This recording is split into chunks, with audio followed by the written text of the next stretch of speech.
Ya pemirsa, terima kasih Anda masih bersama kami di Anjang Sana, ngobrol santai seputar pariwisata Jogja, persembahan dari Dinas Pariwisata Daerah Istimewa Yogyakarta. Dan saat ini kami masih menikmati suasana yang begitu syahdu di bulan suci Ramadan di Sheraton Mustika Yogyakarta Resort and Spa. Kita akan lanjutkan lagi obrolan kita kali ini tadi seputar Pantai Gua Cemara, yang juga Pak Sadio sudah sampaikan tadi ya Pak ya, ternyata punya potensi yang luar biasa. Selain keindahan pantai adalah potensi ketela rambat yang juga ternyata menjadi keunggulan dari Pantai Gua Cemara. Nah, Pak Atmaji, kira-kira melihat potensi yang dimiliki oleh Pantai Gua Cemara dengan ketela rambatnya ini, seperti apa sih Pak kira-kira yang bisa kita kembangkan ke depannya nanti Pak Atmaji? Terima kasih. Ya, ini unik.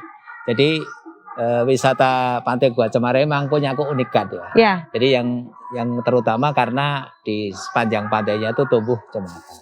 Sehingga itu tidak terjadi di pantai yang lain. Ya. Makanya yang namanya desa wisata, kampung wisata itu karena punya ciri keunikan. Nah, keunikan daripada Pantai Gua Cemara adalah pohon cemaranya itu. Kemudian yang kedua tadi dari Pak Santi itu menyampaikan bahwa di sana itu ada potensi, yaitu hasil ketela rambat ya.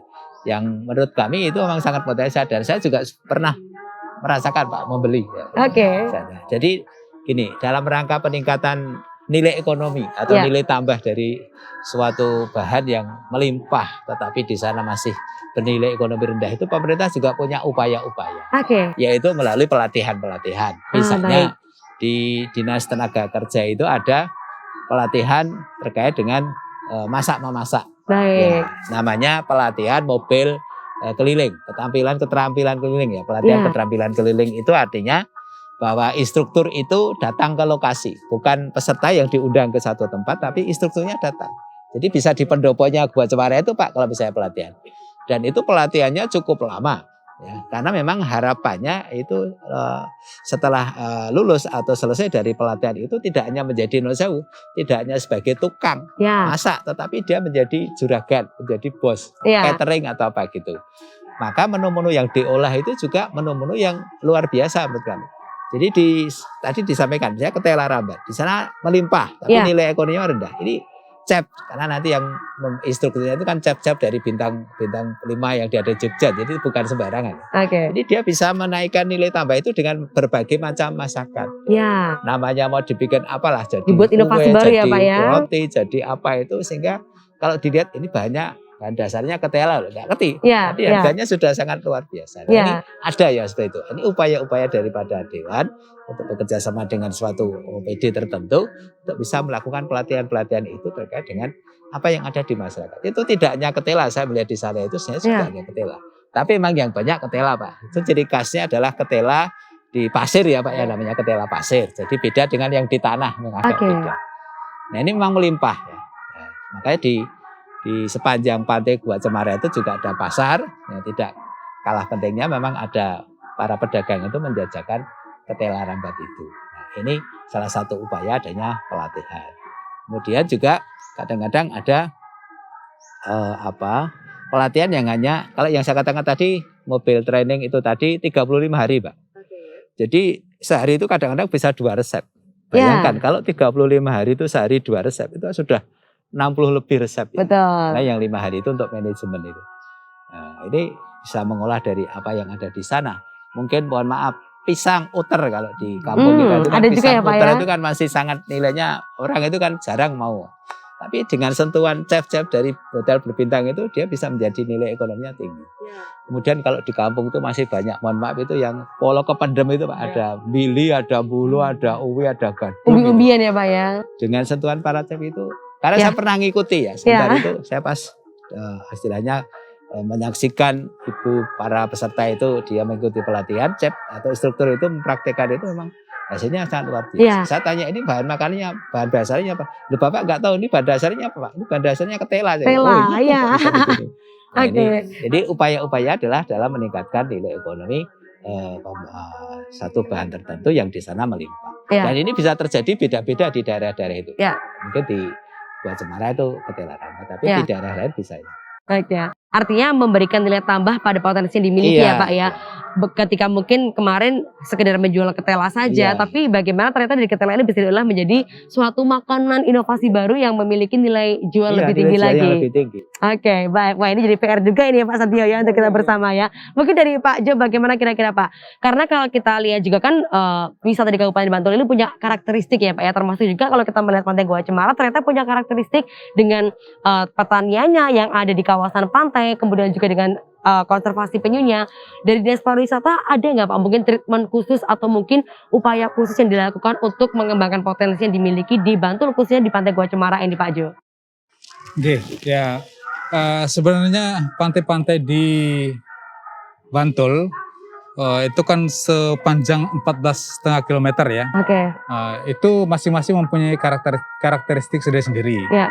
Dalam rencana induk pengembangan pariwisata daerah Riparda DIY itu sebenarnya kita sudah membagi perwilayahan tersebut menjadi 12 wilayah.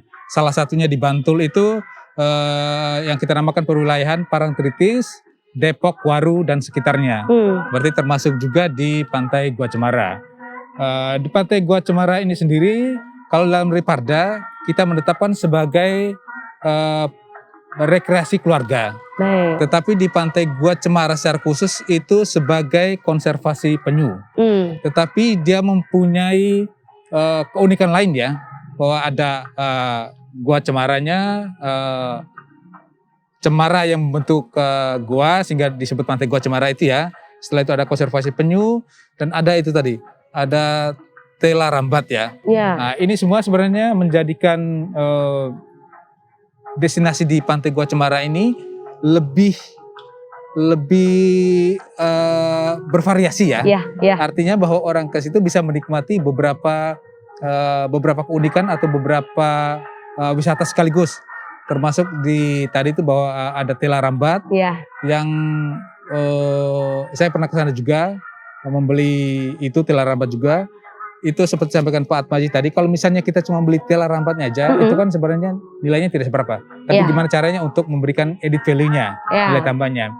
Misalnya dengan produknya sudah dilatih dari perindak tadi, gimana caranya juga yang penting itu packaging-nya. Ya kan? Beberapa produk yang saya lihat, produk yang sama ya, tela ataupun singkong, tetapi dikemas dengan kemasan yang menarik. Ya, yang eye catching, terus yang mudah dibawa, itu akan memberikan nilai tambah dan juga nilai jual yang lebih. Nah, tentu saja dari Dinas Pariwisata kita akan berkoordinasi dengan dinas-dinas lainnya yang memang menangani untuk penanganan produk itu dan juga ada yang menangani untuk gimana packagingnya itu, gimana caranya supaya potensi yang ada di Pantai Gua Cemara ini lebih kita tingkatkan lagi. Baik. Artinya terus meningkatkan potensi yang dimiliki ya Pak ya. Kembali ke bagaimana terus berinovasi juga. Saya jadi membayangkan nih Pak ketika main ke Gua Cemara ternyata menikmati es krim tela rambat. Wah itu juga menarik ya Pak nanti ya. Baik, tapi Pak Satio kira-kira bagaimana melihat hal ini Pak? Ternyata dari apa yang kita obrolkan kali ini ternyata banyak sekali yang bisa dikembangkan dari Pantai Gua Cemara dengan potensi baru ketela saja ya Pak ya. Apalagi kalau kita melihat tadi Pak Satio menyampaikan ada konservasi penyu juga. Kira-kira sejauh ini apa sih Pak yang menjadi target atau mungkin barangkali menjadi rencana dari tim Pok Darwis Pantai Gua Cemara untuk mengembangkan potensi yang dimiliki Pak Satio? Jadi begini, untuk nanti pengembangan ke depan kami juga akan memberikan fasilitas-fasilitas yang diperlukan oleh pengunjung. Karena di sana itu yang paling banyak itu sebenarnya dimaui untuk acara-acara yang bersifat gathering. Dari komunitas-komunitas, entah itu komunitas apa. Yang terakhir ini adalah dari komunitas Kolte 120 itu. Ada 150 mobil yang datang buka bersama di sana. Sebelumnya itu ada istilahnya sekarang itu apa? Kol pickup L Sape L300 itu kadang bisa sampai ada 300 mobil. Komunitas truk juga, truk maniak itu pernah di situ ada 450 truk yang datang di situ lah. Itu kami terus terang kualan juga itu. Karena yang terdaftar waktu itu ada truk maniak itu cuma 250 yang terdaftar, tapi kenyataan yang datang. Jadi kami pokoknya nanti berusaha semaksimal mungkin memberikan fasilitas yang diperlukan oleh pengunjung. Termasuk mungkin nanti menambah satu pendopo lagi, itu seperti itu, atau nanti juga yang lain-lain termasuk juga seperti yang disampaikan Pak Atmaji juga dari Dinas Pariwisata Pak Jo.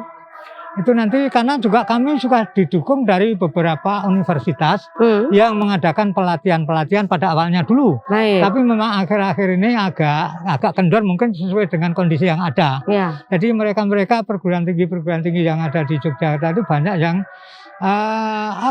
artinya itu berpartisipasi di tempat kami mengadakan pelatihan-pelatihan termasuk pelatihan-pelatihan memasak dan lain-lain. Betul. Seperti itu. Pokoknya intinya nanti kami berusaha menambah fasilitas-fasilitas yang diperlukan, juga nanti mungkin kami adakan event-event yang menarik bagi mereka yang bersifat itu hiburan. Ya, baik. Karena seperti tadi disampaikan narasumber yang lain tadi, wisata untuk di Gua Cemara adalah sifatnya rekreatif untuk keluarga. Ya, baik. Jadi keluarga aman saja kalau di sana. Ya. Senang sekali karena rimbunya. Jadi satu keluarga nanti bisa menggelar tikar di bawah pohon cemara, menikmati semilirnya angin dan sebagainya, itu nanti akan bisa menikmati kondisi yang ada di Pantai Gua Cemara. Artinya dari Pak Seyo sendiri juga terus mengoptimalkan potensi alam yang ada di sana ya Pak ya. Bagaimana menambah fasilitas barangkali yang bisa menambah kenyamanan dari para wisatawan. Termasuk permajaan pohon cemara. Oke. Karena sekarang itu sudah menjulang semuanya itu, jadi rimbunya kurang, nanti kedepannya nanti kami remajakan kembali. Artinya akan ada upaya lebih lanjut untuk terus maintenance dari pohon cemara yang menjadi daya tarik dari Pantai Gua Cemara itu sendiri. Baik, nanti kita akan lanjutkan lagi Bapak, bagaimana juga kira-kira pemerintah bisa terus mendukung upaya tersebut, termasuk juga bagaimana pemerintah bisa memberikan dukungan terhadap upaya konservasi maupun juga dari pelestarian pohon-pohon yang ada di Gua Cemara. Nanti kita akan bahas setelah ini, jangan kemana-mana, tetap bersama kami di Anjang Sana.